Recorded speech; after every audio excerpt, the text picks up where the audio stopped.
Hello students, today's lecture we will discuss about chapter number 6. In this chapter the next point is continue methods of studying correlations.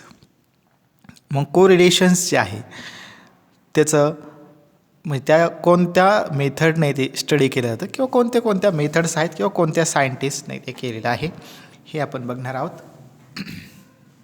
त्यामध्ये first आहे scatter diagram.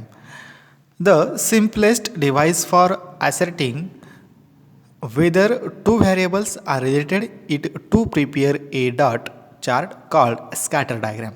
म्हणजेच काय, दोन variables जे असतील तर त्यांच्यामध्ये काय रिलेशन आहे हे दाखवण्यासाठी स्कॅटर डायग्रॅमच्या हेल्पनं किंवा स्कॅटर डायग्राम मेथड यूज करून आपण ते मेन्शन करू शकतो. When this method is used, the given data are plotted on graph paper in dots.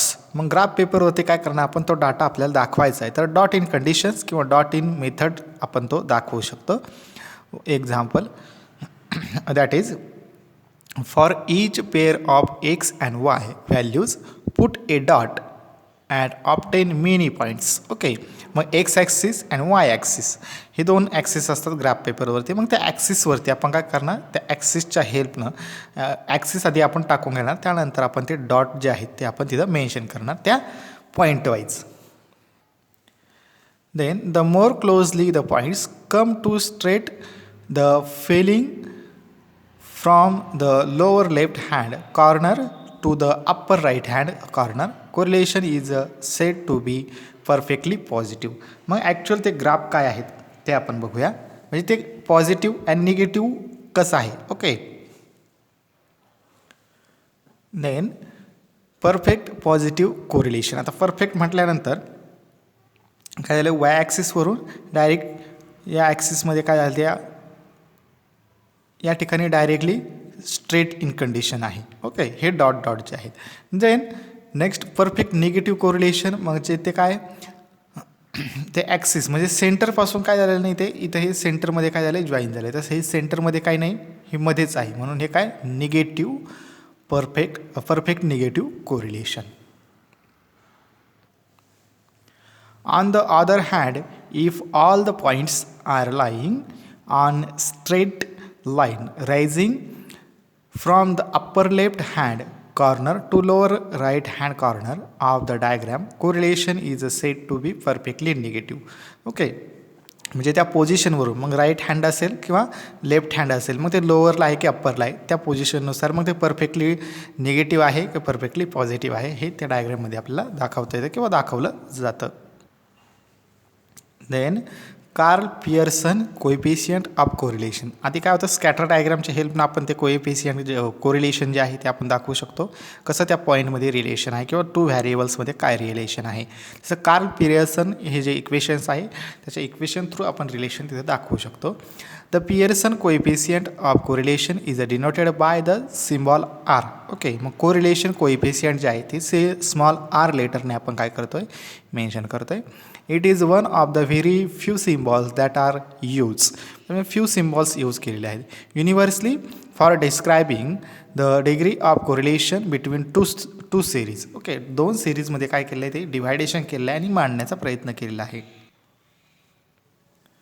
Then the formula for computing Pearson small R is, मग त्या आरचा फॉर्म्युला काय आहे, R is equal to summation of X Y divided by N sigma X to sigma Y. Okay, हा formula here X is equal to in bracket X bar minus X bar in Y minus Y bar. Okay, then sigma X standard deviation of series X, sigma y standard deviation of series y, n number of pairs of observations r, and small r is the product moment correlation coefficient. म्हणजे r म्हणजेच काय, त्या व्हेरिएबल्समध्ये काय relation आहे तिथं mention करतं. हा constant formula आहे पियर्सनचा.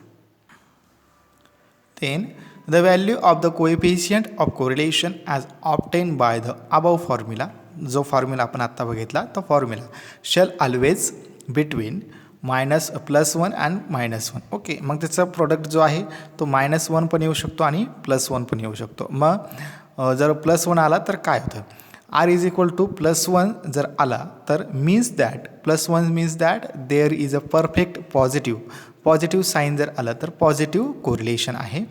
देन मग पॉझिटिव्ह कोरिलेशन आहे 2 व्हेरिएबल्समध्ये. Then R is equal to -1 means that there is a perfect negative correlation between the variables. -1 जर आला निगेटिव्ह साईन आला तर त्याच्यामध्ये परफेक्ट निगेटिव्ह कोरिलेशन आहे. Then R is equal to 0 means there is a no relationship between the 2 variables.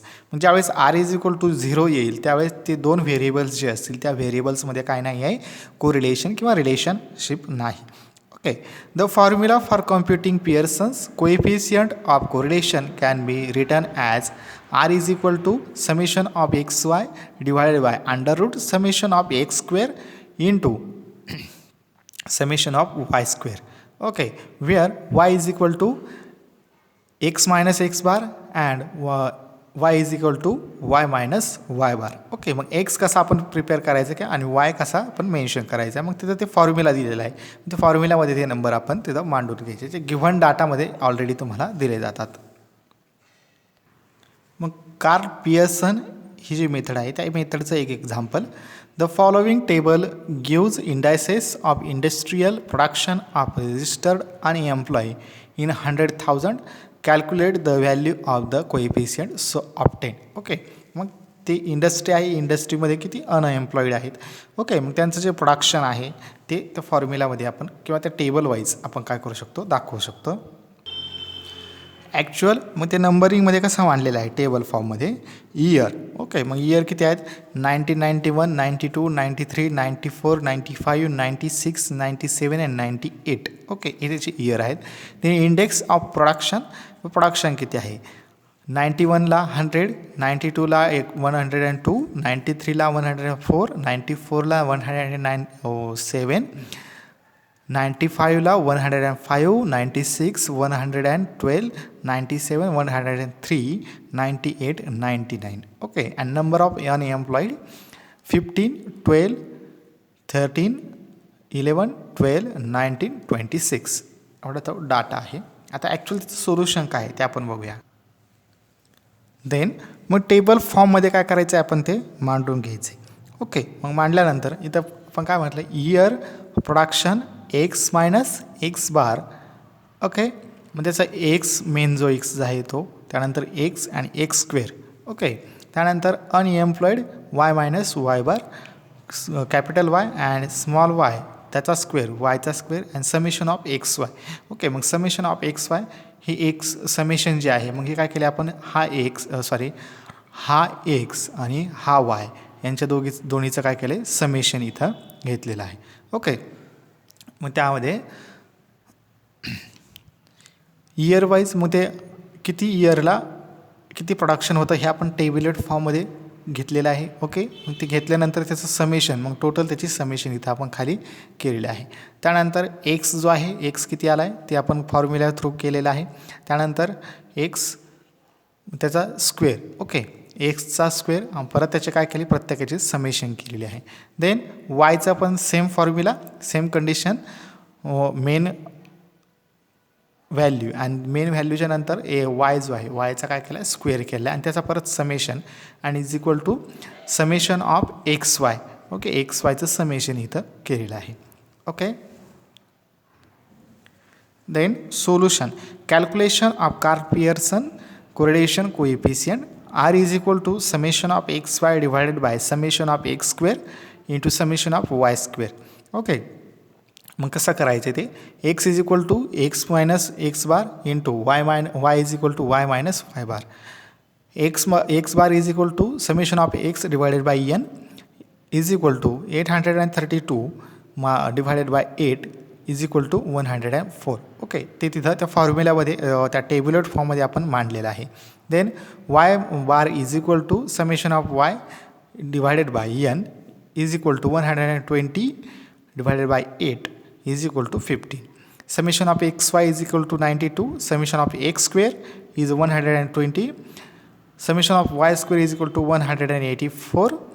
Then r is equal to minus 92 divided by under root 120 into 184 is equal to 0.690. Okay. Then next, coefficient of determination of r square. मग r square जो आहे ते कसं करणार त्यामध्ये सांगितलं. One very convenient and useful way of interpreting the value of coefficient of correlation between two variables is to use square of coefficient correlation. त्याचा r square जो आहे मग त्या आरचा स्क्वेअर घ्यायचा. Okay, that is called as coefficient of determination.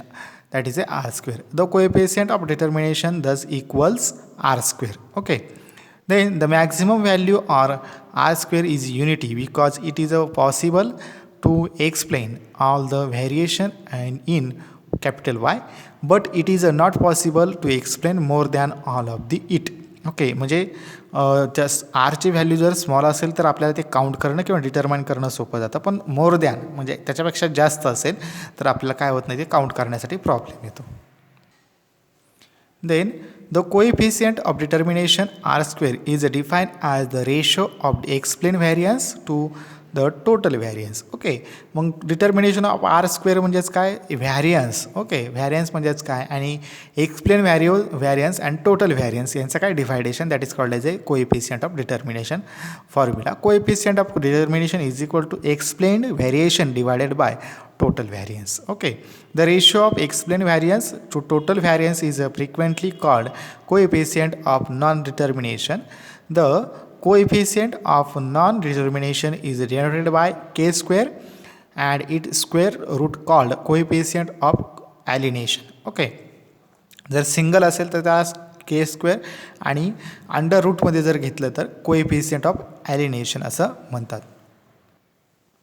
Then k and k square value may also be used as the measure of the degree or relationship between two variables. k and k square हे काय करतात, variables म्हणजे दोन variables जे असेल त्यांचं डिफरन्शिएशनमध्ये त्यांच्यामध्ये काय रिलेशनशिप आहे हे दाखवण्याचं काम करतात. जसं आपण आर म्हणजेच काय, कोएफिशियंट कोरिलेशन म्हणजेच काय करतो, तो व्हॅरिएबल्समध्ये काय इंटर रिलेशनशिप आहे हे दाखवण्याचं काम करतो. देन ज्यावेळेस जर +1 आला किंवा पॉझिटिव्ह व्हॅल्यू आली तर पॉझिटिव्ह कोरिलेशन, आणि जर निगेटिव्ह व्हॅल्यू आली मायनस व्हॅल्यू तर निगेटिव्ह कोरिलेशन, अँड 0 आला तर त्याच्यामध्ये it have no relationship. Example, the higher and explain unexplain variance with respect to total variance, the higher will be the value of K square and the value of K. However R square and R are more convenient in interpreting the result of correlation analysis. Okay, जसं आपण आरचा काय करतो, आरचा R square घेतला तसं केचं सुद्धा काय, के square. Okay, value तीच आहे, फक्त तिथं काय सिम्बॉल जो आहे तो चेंज होतो आहे. ओके.